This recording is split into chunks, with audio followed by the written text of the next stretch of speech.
Okay, binomial theorem. So you know Pascal's triangle, and we've written it all out here. Okay. Now, because we're talking about binomial theorem, what they want you to do is think of this as the second step here as a binomial. There are two terms here. Okay. A binomial means two terms. Trinomial, that would be the second step here, would be three. Okay. So we have an A and a B, which kind of represent our ones here. These ones are, you can almost think of them as their exponents. Okay. So this is technically to the power of 1. So to the power of 1, we have two terms in it. When we have A, B to the power of 2, we end up with a trinomial. Okay. Okay. So that pattern continues all the way through. So those are like powers on a calculator, right? Power 3, power 4, power 5. And essentially what happens to the number of terms is we have 2 terms here, 3 terms here, 4, 5, 6. So what you notice is the number of terms supersedes the power by essentially 1. So whatever power you have, you end up having 6 terms in the question. Okay. So with that idea, let's say we're expanding like that very first one they have there. They have x plus y to the power of 8. Okay.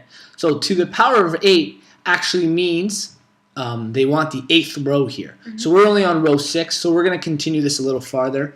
Row 7 would give us 1, 6, 15, 20, 15, 6, and 1. You're okay with that? Yeah. And then row 8.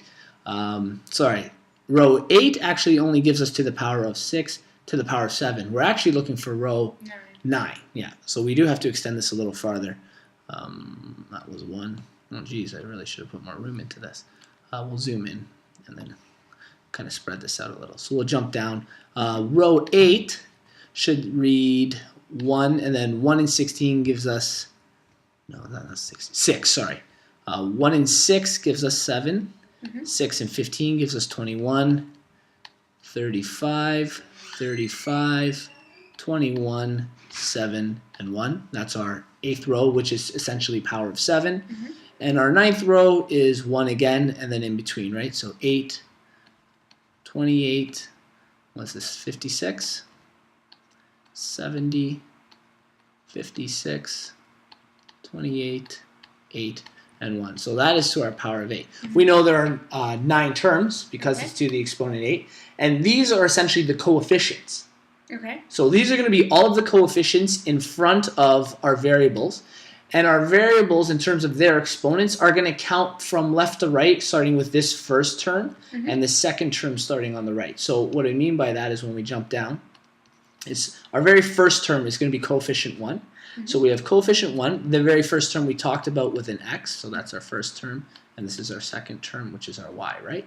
Well, that power is going to be to our max power, which is essentially 8. Okay. And the y in this case is going to be 0. Okay. Now, y to the power of 0 is just a value of 1, so we don't actually have to include it, but we're going to write it in just so you see the pattern as it changes. So then our second term becomes, now it actually depends if we have plus or minus. Okay, so because this is plus, all of our terms are going to be plus. If it's negative, our terms are going to be rotating from a negative to a positive and so on, okay? So our next term reads 8, and what we do is subtract the x by 1 value and add 1 value to the exponent of y. Are you familiar with this? Yes. Yeah, so then this becomes 7, y1, and then we continue with all of these coefficients, okay? All the way till our last term will be 1 x to the power of 0, so we'll just kind of fill in that space, and y to the power of 8, and we fill that out. Does that make sense in terms of binomial theorem? Yeah. Does that answer this question here for you? Yeah, the number of terms in the expansion. Without expanding it? Yeah. So essentially all it is looking at your exponent, and then adding a value to that will tell you the number of terms in the expansion.